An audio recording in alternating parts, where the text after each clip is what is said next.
दोस्तों आज हम निकल रहे हैं लंबी यात्रा पे। तो ये जो मेरे साथ में बैठे हैं ये हैं नरेश कुमार जी। तो मैं आज ड्राइविंग नहीं कर रहा क्योंकि मेरी टांग में थोड़ा पेन है, इसलिए मैंने इनको बुला के रखा है, यही हमें लेके जाएंगे। और बैक साइड पे बैठे हैं मिस्टर मनी और उनके साथ है हमारी बहुत ही प्यारी सोनम बेटिया। तो आज हम निकल रहे हैं कहाँ? हम निकल रहे हैं एक ऐसे ढाबे पे जिसकी चाय बहुत ही खूबसूरत और आनंदमयी होती है। तो हम ये जो सफ़र है यहाँ से निकल कर हिमाचल प्रदेश में जाएंगे, वहाँ पर कोल्लावाला टोबा है, तो वहाँ से कुछ थोड़ा ब्रेकफास्ट करेंगे। और ये देखिए सोनम मुस्कुरा रही है तो ब्रेकफास्ट के नाम पर थैंक यू। तो ब्रेकफास्ट करने के बाद हम हिमाचल में प्रवेश कर जाएंगे और उसके बाद आपको दिखाएंगे चेक पोस्ट यहाँ का।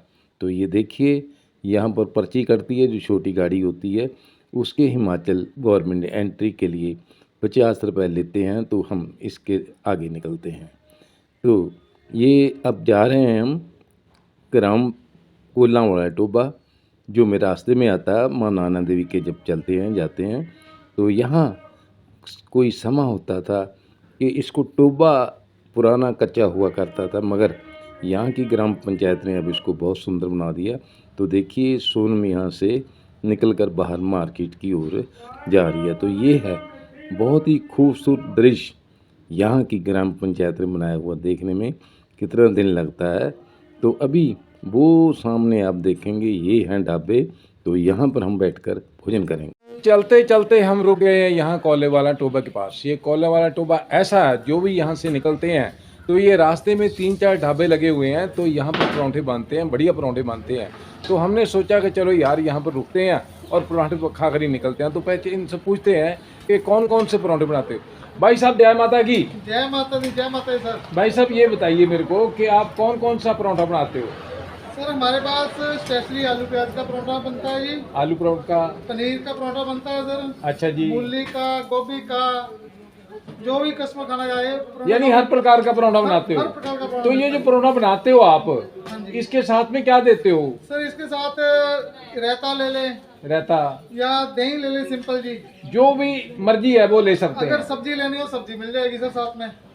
तो यहाँ पर रुके हैं परांठे के लिए, तो बोला इनसे पूछा कि कौन कौन सा परांठा बनाते हो। तो इन्होंने बताया कि यहाँ पर हर प्रकार का परांठा मिलता है। तो चलते हैं, ऑर्डर देते हैं इनको, तो बैठते हैं, खाएंगे आज इनके हाथों का बना हुआ परांठा। ऑर्डर देते ही टेबल पर परांठे भी आ गए हैं और चाय भी आ गई है। तो ये सोनम ने सबसे पहले चाय उठाई है क्योंकि ये खाने से पहले चाय पीती है। तो चाय का टेस्ट तो मैं पूछूंगा नहीं इससे, क्योंकि परोठा स्पेशल लगवाया हुआ है, तो पराठा ही मैं तो लूँगा। तो ये दही के साथ मैंने परोठे का टुकड़ा मुंह में डाला, क्या बात है भाई, वाकई बहुत ही सुंदर अच्छा टेस्ट वाला इसने परोठा बनाया। तो करते हैं आगे का सफ़र अब शुरू। ब्रेकफास्ट करने के बाद निकलते हैं माँ नैना देवी के दर्शन करने के लिए।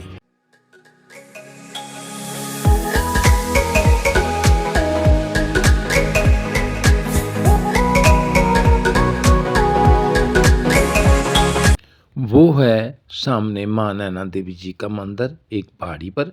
तो गाड़ी रुकेगी हमारी यहाँ पर, ये देखिए गाड़ी रुक गई है। तो ये सबसे पहले सोनम गाड़ी से बाहर आ गई है। तो अब ये रास्ता थोड़ा आगे जाकर सीढ़ियों का रास्ता है, ये शॉर्ट रास्ता है, जल्दी मंदिर के नज़दीक ले जाता है। खूबसूरत रास्ते से चलते चलते आप देख सकते हैं रास्ते में बहुत सारी खूबसूरत दुकानें लगी हुई हैं जो सजी हुई हैं। यहाँ पर बच्चों से लेकर बड़ों तक जो धार्मिक सामान है वो यहाँ पर मिलता है। तो चारों तरफ निकल के आएंगे, आप देखेंगे तो कितनी सजी हुई ये खूबसूरत दुकानें हैं। तो ऐसे में इनको देखते देखते चलते चलते रास्ता ही बड़ा खूबसूरत है, तो आराम से मंजिल आ जाती है, तो पता भी नहीं चलता कब माँ नैना देवी का मंदिर आ जाता है। ये सरकारी दुकान है, यहाँ पर प्रसाद की पर्ची मिलती है। थोड़ा आगे मैं आपको दिखाऊंगा जहाँ पर प्रसाद मिलता है। तो सभी यहाँ से प्रसाद लेकर आगे निकलते हैं। सभी यात्रीगण यहाँ से प्रसाद लेकर निकलते हैं। तो हमने सोचा कि हम भी यहीं से प्रसाद ले लेते हैं। तो ये साथ में सोनम है, तो ये प्रसाद ले लिया। तो यहाँ से हम निकलेंगे मां दर्शन करने के लिए। फूल भी यहाँ पर मिलते हैं, तो सोनम जब भी आती है तो फूल लेने जाती है। कुछ लोग ऐसे लेटकर माँ के दर्शन करने के लिए जाते हैं, तो इसको बोलते हैं डिंडौत करके माँ के दर्शन करना। लेट जाते हैं, फिर हाथ से आगे निशान लगाते हैं, वहीं से पाँव रख कर आगे निकलते हैं। तो इस प्रकार से ये माँ की दहलीज तक पहुँच जाते हैं। ये मंदिर आ गया है, अब ये दर्शन करेंगे। प्रवेश द्वार पे घंटी लगी हुई है। यात्री लोग अपने बच्चों का हाथ ऊपर उठाकर और खुद इस घंटी को बजाते हैं, और ये नगारा भी साथ में देख रहे हैं आप। तो ये है माँ नैना देवी जी का मंदिर द्वार। यहाँ पर पाइप लगे हुए हैं ताकि रश ना हो, तो इसलिए यात्रीगण भी सोचते हैं कि हम बहुत दूर से आए हैं तो आराम से ही अपने यहाँ माँ के दर्शन करें। अपनी लाइन में जब बारी आएगी तभी लोग आगे चलते हैं, तो मैं भी इसी लाइन के द्वारा माँ के आज दर्शन करूँगा। माँ के दरबार के आगे भगत जन अपनी बारी का इंतज़ार करते हुए मेन जो दरवाज़ा है माँ का, वहाँ पर खड़े हैं। तो ये दर्शन करके थोड़ी ही देर के बाद ये बाहर आ रहे हैं। ये देखिए माँ के भगत दर्शन करने के बाद बाहर निकल रहे हैं। तो ये रास्ता साथ में मंदिर है शिव भोले शंकर जी का, तो यहाँ भी शीश झुकाना होता है। तो ये शिवलिंग बना हुआ इस प्रकार से फूलों से सजाया हुआ है। ये सोनम यहाँ पर माथा टेक रही है। तो इसके बाद काली माता का भी मंदिर है साथ में।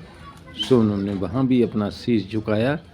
तो शीश झुकाने के बाद आगे मैं आपको दिखाना चाहता हूँ ये मंदिर की ऊपरली गुम्बद जो सोने के पत्रे से बना रखी है, कितनी खूबसूरत बिल्डिंग है।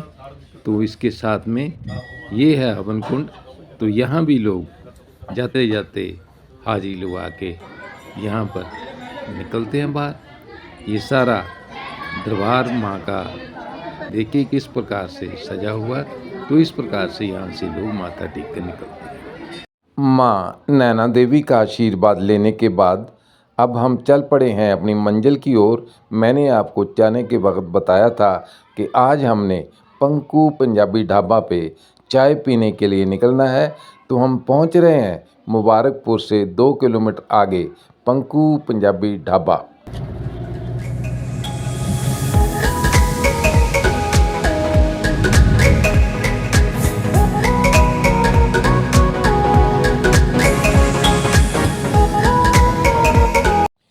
ये हैं काउंटर पर बैठे ऑनर्स। ये हमको जानते हैं, हम कई बार यहाँ पर आते हैं चाय पीने। चलो पहले तो इनको नमस्कार करते हैं। नमस्कार भाई साहब, पहचाना आपने? अगर पहचाना तो अब बड़ी मेहरबानी आपकी। तो बनाओ फिर चाय बढ़िया सी। चलो सोनम अंदर चल कर बैठते हैं। तो देखिए तैयार है सोनम इस ढाबा के अंदर जाने के लिए। तो ये अंदर प्रवेश कर लिया है। तो मैं भी चलता हूँ साथ में। क्या बात है भाई, बहुत ही खूबसूरत, बहुत ही अच्छा मेंटेन किया हुआ है ये तो। क्या बात है, सीनरी ग्रीन, कैसी लाइटें हैं, डिम लाइटें। ये है टेबल पर सोनम ने स्थान ले लिया अपना। वाह भाई वाह, क्या बात है, कढ़ाई कड़ी हुई है। तो ये इसकी जो छत है वो भी बहुत ही प्यारी है। ये चेयर्स टेबल, चाय तो टेबल पर आ गई है, देखते हैं कैसा टेस्ट है चाय का। तो बड़े अच्छी ढंग से बनाई है, कलर तो बहुत बढ़िया लगता है चाय का, मगर पीने के बाद पता चलेगा कि चाय कैसी है। देखते हैं पीकर। भाई क्या बात है, जैसे ये ढाबा बना रखा, रेस्टोरेंट बना रखा, ऐसी खूबसूरत चाय है, बड़ी अच्छी चाय है। तो ये थी हमारी मंजिल जहां हमने पहुंचना था, क्योंकि यहाँ की चाय बहुत अच्छी है। कई बार ऐसे होता है थोड़ी चीज़ के लिए भी दूर जाना पड़ता है। चाहे किसी चीज़ का भी टेस्ट हो, हर को एक ही जगह का टेस्ट प्यारा होता है। तो हमें ये पंकु जो ढाबा है जहाँ पर हम रुके हैं, स्पेशली आज हम कम से कम भी 140 किलोमीटर का सफ़र तय करके इस ढाबे पर आए हैं, क्योंकि यहाँ हम नहीं आए, इस ढाबे का हमें टेस्ट लेकर आया है। तो देखिए किस प्रकार से जो हमारी टीम है, हमारे साथी हैं, ये बैठे चाय का आनंद ले रहे हैं, क्योंकि स्पेशली आए हैं हम यहाँ पर चाय पीने के लिए। तो यही हमारी मंजिल थी आज की, तो यही हमने पहुँचना था। तो आज की मुलाकात यहीं पर हम समाप्त करते हैं। आज की वीडियो आपको कैसी लगी कमेंट बॉक्स में जाकर कमेंट्स करें, लाइक करें, ज़्यादा से ज़्यादा शेयर करें और हमारे चैनल को सब्सक्राइब ज़रूर करें।